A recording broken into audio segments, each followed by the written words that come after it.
and welcome to PFF Fantasy Football Podcast. I'm your host, Ian Hartitz, and today we are continuing our 32 for 32 series with a look at the Dallas Cowboys. I have a very special guest on to help me break down the Cowboys offseason. That is none other than a repeat appearance. We can call him a long-term guest at this point. Marcus Mosher, managing editor for the Raiders Wire, host of Locked On Cowboys and Locked On Dynasty podcast. You can find his Twitter at Marcus_Mosher on Twitter. Truly, you'll never find a day where Marcus isn't putting out some good Twitter goodness, whether it's highlight film, Senior Bowl goodness, or just Cowboys stats. Marcus, thank you for the time, man. Yeah, Ian, thanks for having me on, and thanks for pumping out my Twitter. That's where I put all my stuff out, so make sure you guys are checking it out. Yeah, one of those things, man, like people are always wondering how to get better at Twitter. Just do work, whether you're writing or podcasting. And I think your best ideas will kind of come from that. And then go ahead and tweet them out. What's going to happen? Some trolls you'll never meet, make fun of you. It's all good, man. It's all good. Yeah, and if the trolls are bothering you, you're probably not cut out for this job anyways. And the mute button is a hell of a drug, everyone. Let me tell you that. But we'll focus on the Cowboys for now. So as we've been doing in these episodes, we're going to have go through 3 team needs with Marcus, go through a quick gut feel round where I shoot him some questions, and then we'll get his offseason bull call, hopefully in around 20 minutes. So thank you, as always, for tuning in to PFF Fantasy Football Podcast. And Marcus, let's get started with your 3 team needs for the Cowboys ahead of the 2021 season. Yeah, and they're all on defense. We're going to start with cornerback. It's a spot that's been a problem for the Cowboys over the last couple of years. Trevon Diggs is now their top cornerback, a second-round pick from Alabama. They need somebody else to fill in that opposite side. Byron Jones has gone to the Dolphins. Chidobe Awuzie is a free agent. Jordan Lewis is a free agent. I think corner is at the very, very top of their needs. And Ian, luckily for them, it's a pretty good free agent class, and there's some pretty good talent in the first round, top of the first round that the Cowboys could use to address that spot. It's amazing how they just really refused to even address Byron Jones leaving last year. And they had Chidobe and Jordan and Anthony Brown, but it's like, come on, that's a true high-end elite blue chip number 1 cornerback. Do you just let walk for absolutely nothing? I mean, we've known that they've, the Earl Thomas rumors for years. I mean, they've always wanted this high-end safety, but to not do anything last offseason with that cornerback group, man, I think that was part of the scheme, but maybe with Dan Quinn there now, they can pay a little more attention to the corner room. You know what's frustrating, Ian, is if they had the same scheme going into 2021 that they had last year, they probably don't let Byron Jones go because he's a perfect cover 3 cornerback because he's got the size, the length, and the athleticism. But when they made the change from that Chris Richard defense in 2019 to a Mike Nolan style, aggressive 3-4, they thought, hey, we can get away with subpar cornerbacks. We don't need to spend 16-17 million on Byron Jones. And look what we're doing now, Ian. We're talking about the Cowboys maybe spending a top 10 pick on a cornerback because it's such an issue. It's just it's laughable mismanagement the Cowboys have had over the last couple of years. Truly is. All right, what's your second team need? Yeah, it's at defensive tackle, and you can make a case that this should be at number 1. The Cowboys had arguably the worst defensive tackles in the NFL last year. Gerald McCoy, their big free agent signing, went down in training camp. They were forced to rely on Tristan Hill, a second-round pick from 2019, and then Neville Gallimore, a third-round pick from 2020. Tristan Hill got hurt, didn't show a ton. Neville Gallimore had flashes. They need a true 3 technique that can stop the run and can create pressure on the quarterback. Now, this is the one spot where the draft does not have a lot of talent here, but there are some guys in free agency. They could also look to grab maybe a 1 technique because we know Antoine Woods is not a long-term solution there as well. But interior defensive line, they've got to find somebody that can help inside because, DeMarcus Lawrence and Randy Gregory are good. Gets them some help inside creating some pass rush. See, this is, the Byron, refusing to address cornerback. I have a big issue with that. I feel like they tried on the interior defensive line. They did try, yes. Getting Dontari Poe, Gerald McCoy, Poe just obviously didn't work out. McCoy got hurt. Just drafting Tristan Hill obviously didn't give him the sort of production you would hope for from a top 100 pick in the first year. But yeah, they're going to have to try again, man, because 2.3 yards per carry before first contact.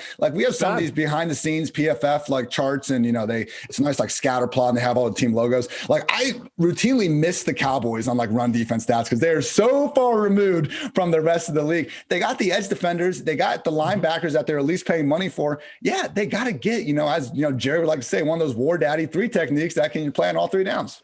Yeah, and a lot of people are going to look at linebacker because Leighton Vander Esch and Jalen Smith did not play well. Neither of them graded out particularly well. But in fairness to them, the interior players that they were playing ahead of them were absolutely atrocious between the two young kids in Gallimore and Tristan Hill, and then a bunch of guys off the street. They were playing Tyrone Crawford, a 270-pound edge inside.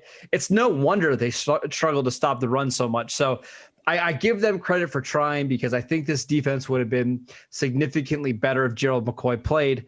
But that's no longer an option. You either have to go out and sign somebody, you're going to draft somebody, but this is going to be probably their Achilles heel on defense. It's a good point there. I mean, it really does start up front. I know they had that Thursday night, or it might have been Wednesday night, against the Ravens, where Leighton Vander Esch got confused in the Lamar Jackson run. That, went viral, and everyone's hating on that, but truly does start at the line of scrimmage. And we saw those guys. It wasn't that long ago, literally 2 years ago, where we were talking about Jalen Smith and Leighton Vander Esch having the sort of athleticism to go sideline to sideline, to stop guys like Alvin Kamara and make that the strength of the defense. So, yeah, improving those guys up front could also help improve, in turn, those linebackers. All right, what is your third team need? It's safety. Ian, here are the safeties that are currently under contract for the Dallas Cowboys. You have Donovan Wilson, a 6th-round rookie from the 2019 draft. You have Darian Thompson, a bust from the Giants from a few years ago, a mid-round bust, a journeyman, and then Steven Parker, who the Cowboys have on their practice squad. And that's it. And it's not great. Xavier Woods is a free agent. I don't think the Cowboys are going to bring him back. They tried to sign Clinton Dix in the offseason last year. They did sign him, and that just turned out to be a whiff. They cut him before he even played a single game. They need safeties. I think they do like Wilson as a in-the-box strong safety. They need a free safety in this cover 3 defense that can play the middle of the field, that can take the ball away, that can be physical. And again, there's a lot of guys out in free agency, and the draft has a couple names that we like. I expect this to be a position that the Cowboys can address and upgrade in free agency. Yeah, and just looking at, $2021 devoted to different positions via over the cap. Cowboys have the 6th fewest dollars devoted to their overall defense, but 3rd fewest at the safety position in particular. If you had to pick between cornerback and safety in this new Dan Quinn scheme, which one would you want to prioritize? I know it's tough. But it's tough, because I feel a little bit better about the corners, because Trevon Diggs, I thought, played really well, especially when he came back from the foot injury. They drafted Reggie Robinson, a kid from from Tulsa last year. They have Anthony Brown in the slot, who is fine, right? So I feel a little bit better about that, but man, corners is what make this league go round. And if you don't have 2 good ones on the outside, especially in this cover 3 defense, you don't have a chance. So for me, it's corner. Yeah, no, I'm with you there. All right. So one thing you left off, I'm assuming it's because of something that will inevitably happen, but there's no way Dak Prescott isn't wearing a star on his helmet next season, right? Because he is out there. And I think the report came out today. They're saying it might be, $175 million offer potentially. Is there any way to let Dak hit the market? No. Not this year. Okay. I don't see any way in which Dak isn't a Cowboy this year. He's going to get franchised, and at the very worst, he's going to make $38 million guaranteed. Now, if we get to this point next year, Ian, and the Cowboys really can't franchise him again, I think he'd be like $54 million against the cap. That's when I'm starting to think maybe his time in Dallas is running up. But as of right now, no, there's just no way he's not going to be the starting quarterback next year.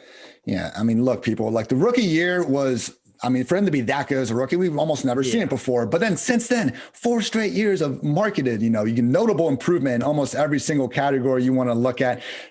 That's good. Thank God, because I can't imagine a world where they let him hit the open market. But even then, man, like, if you're not going to give Dak Prescott a 4 or 5 year deal, what quarterback are you waiting for? Well, and that's the thing, is he's the perfect guy for the Cowboys. The teammates absolutely love him. The character is off the charts. The front office loves his personality. I don't know what we're waiting for, Ian. Like, I know Stephen Jones likes to get a deal, and that just doesn't happen at the quarterback position. Like, a top 5, top 7 quarterback's not going to walk in there and say, hey, yeah, I'll take $10 million below market value per year. It's not going to happen. And I think Dak is one of the few players that has told Stephen Jones and Jerry Jones, hey, pay me what the market says I should be paid. And I'm not going to sign a deal until I'm getting paid. And It hasn't happened yet. I'm still optimistic that it will. But every day that goes on that he doesn't sign a deal, I'm becoming less and less optimistic that he will, be a Cowboy for the rest of his career. I really thought that after we just had that short stretch where Dak got hurt, and after that we saw Dalton and these other guys, put up 10 points, 3 points, 9 points, 19 points. You would think. How is that not enough? But alas, we are dealing with the Dallas Cowboys after all. So great stuff there, Marcus. Again, those 3 team needs all devoted to defense. I'm with you, cornerback, safety, and defensive line. So now we're going to go through a bit of a gut feel round. Again, I'm asking you these on February 1st. So I understand things can change in a hurry, but just want your basic long-term thoughts from this point in time. So without further ado, look, this wide receiver room is stacked. I think you could easily call it the strength of the team. It's also tough to be, too harsh on the tight end room with Dalton Schultz and hopefully a healthy Blake Jarwin coming back 2021. With that said, I've seen some mock drafts with Kyle Pitts maybe going to the Cowboys early. Could you see them splurging on tight end to actually try to get Dak yet another weapon? I could potentially see it because I think there's a chance that Kyle Pitts is by far the best player available on the board. Like, I think you could make an argument that he's the best non-quarterback in this draft. And while tight end isn't typically a position that goes in the top 10, he's not a typical tight end though either, right? This is a guy that's 6'6", 245 pounds, where if you told me he was only an outside or an X receiver in the NFL, I think he's still a first round pick. But with his ability to get down the seam and to make plays after the catch, I think he's a special talent. However, I'm going to make a bold prediction right now. I don't think it's going to be Kyle Pitts. I don't think it's going to be a defensive player either at number 10 for the Cowboys. I actually think they're going to go offensive line at number 10 for a couple different reasons. I'm not sure what the status of Tyron Smith is. He's an old 30 years old. Like, he's been in the NFL forever. He's coming off neck surgery. That always makes you nervous. Lyle Collins is coming off double hip surgery. And for an offensive tackle that's pretty big, he came into camp in the 340s, 350 range. I think the Cowboys would be wise to take a tackle early, such as Rashawn Slater from Northwestern. You can slide him in at guard if you need to, but I think he's going to be an excellent left or right tackle in the NFL. The Cowboys, especially Mike McCarthy, they value having a good offensive line. I think somebody like Rashawn Slater, if he is there at number 10, will be their pick. I like that bold call, man. Yeah, we've seen them over the years. I mean, obviously, it's been a while since they've been, consistently churning out first-round pick offensive linemen. But even in years where it's not a screaming priority, they've used, second or third-round picks to try to bolster that depth. The problem is, to your point, all these injuries, even Zach Martin missing, parts of the end of the season. And you look at the salary cap devotion, only the Eagles and Raiders have more $20-21 tied up to the unit. This kind of takes me into the next question. So, they would have to address the offensive line in the draft, probably with multiple picks, because there really isn't more room to spend any more high contract deals to this position group. Yeah. And again, there's a chance that maybe we see Tyron Smith retire. Maybe the Cowboys move him via trade after they, if a Slater fell to them at 10, but I don't feel like the Cowboys have any problem at all being the number 1 team in salary cap dollars at offensive line. They prioritize that position. They believe that's the best way to win football games.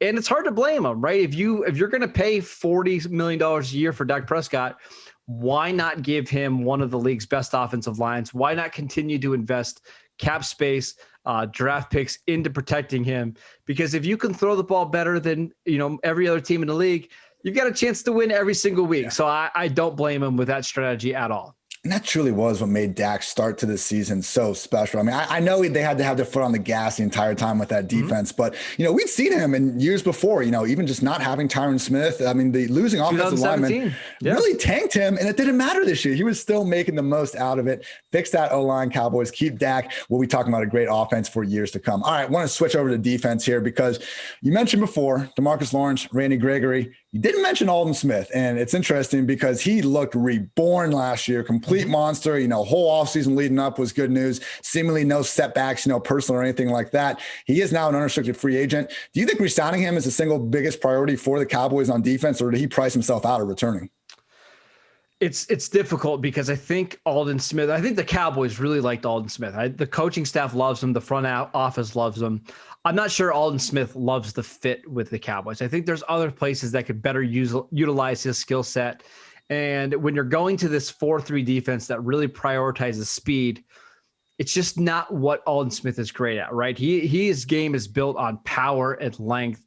And I think he's a better fit to 3-4 defense that can, maybe put him in space a little bit more. I feel like the Cowboys are really, they're leaning into Gregory and Lawrence being their two defensive ends. They'll let Aldon Smith go. They'll probably pick up a comp pick, and then they'll find their next project, because we've seen this now year in and year out, right? Between Robert Quinn and Aldon Smith and George Selvey a few years ago. The Cowboys have no problem at all trying to recycle these guys in. Greg Hardy is another guy that I failed to mention. I don't think they're going to invest any more money into the third defensive end on this roster. Yeah, even was it Rolando McClain, the linebacker too, who I heard David Irving. Yep, they've had a bunch of these guys. There's one like every offseason. Yeah, McClain one just cracks me up, because I think it was like last year, like that they cut him and it was like, oh, he was still under contract this whole time.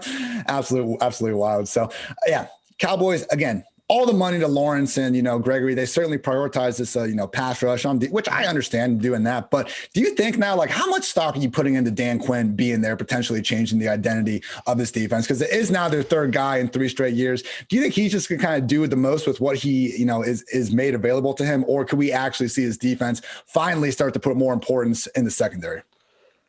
I don't know. I feel like he's probably the most proven of the last 3 guys between Chris Richard, Mike Nolan, and, obviously Dan Quinn. But I think the goal here, Ian, is just to be average at defense. Like, honestly, I think that's the goal, is to spend as few or as least amount of dollars as possible to be average on defense, because they believe the offense is going to be a top 2 or 3 unit in the NFL. And I don't think they're wrong. And if they can be average, they're going to win 10, 11, 12 games. Can Dan Quinn do that? I don't know. I feel like his scheme is a little stale. I feel like they're more likely to be like the 20th, 21st defense in the NFL, but we'll see. I'm not completely down on him. I think he's fine. I just don't think he's anything fantastic. Yeah, and it's tough to expect one coach to completely change a unit, but we will see with that. All right, last question here. Ezekiel Elliott. Man, this contract quickly becoming absurd. And you look at it, and if nothing changes, man, he is due $16.6 million in 2026. I understand, there are different times where you can get dead cap, you can get it out there, but truly, like, that number is just insane. Is this just the way it's going to be? Has Zeke done enough for the Cowboys to just continue to be their bell cow because they have so much money invested in him? Or do you think the emergence of Tony Pollard over this last year particularly has changed their long-term view already? There's nothing that makes me sadder in this world than having to talk about Ezekiel Elliott's contract, because I thought it was, I don't know why they decided to cave to him during the 2019 season when he was hanging out in Mexico, and the Cowboys would have been fine without him, but that's a different story. I think as we get further into this contract, the Cowboys are going to do their best to manage his touches so that he maintains value. Now, that doesn't mean that they're going to make it a full-time split between Tony Pollard and Ezekiel Elliott, but I do think there's going to be times where it's appropriate to change the pace up. I still think Elliott's going to be good for 20 touches a game, but maybe they try to rotate him in more often.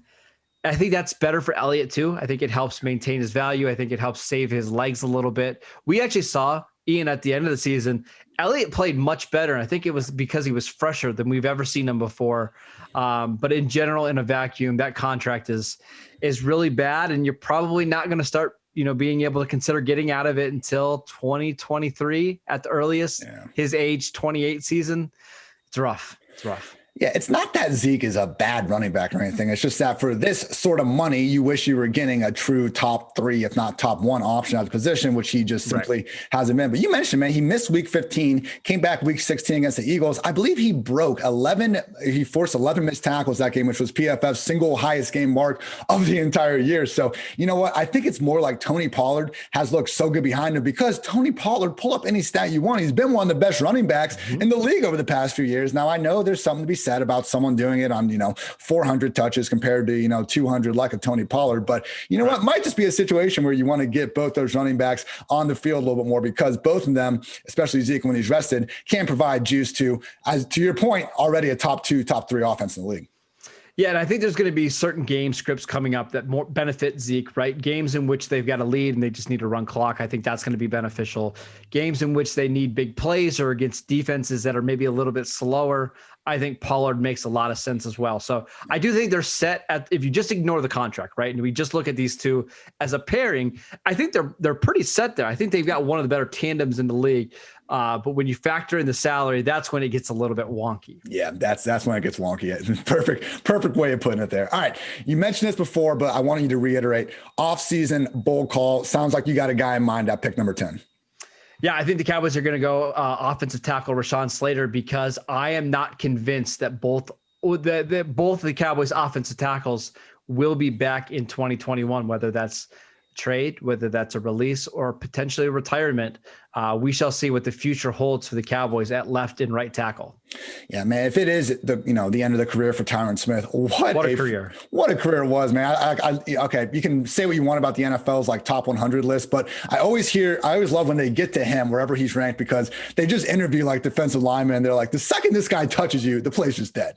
Yeah, well, yeah, and not only is he maybe the strongest offensive tackle in the league, he might be the most athletic. Like we've seen him, hit some ridiculous marks in the miles per hour, like in the next gen stats, and his ability to move so effortlessly is incredible. 36-inch arms that are, just like vines for arms. So just an incredible player. And I'm hoping that we get to see 1, 2, 3 more years of Tyron Smith. Yeah, but man, that dude's been playing through the pain. Best wishes to Tyron either way.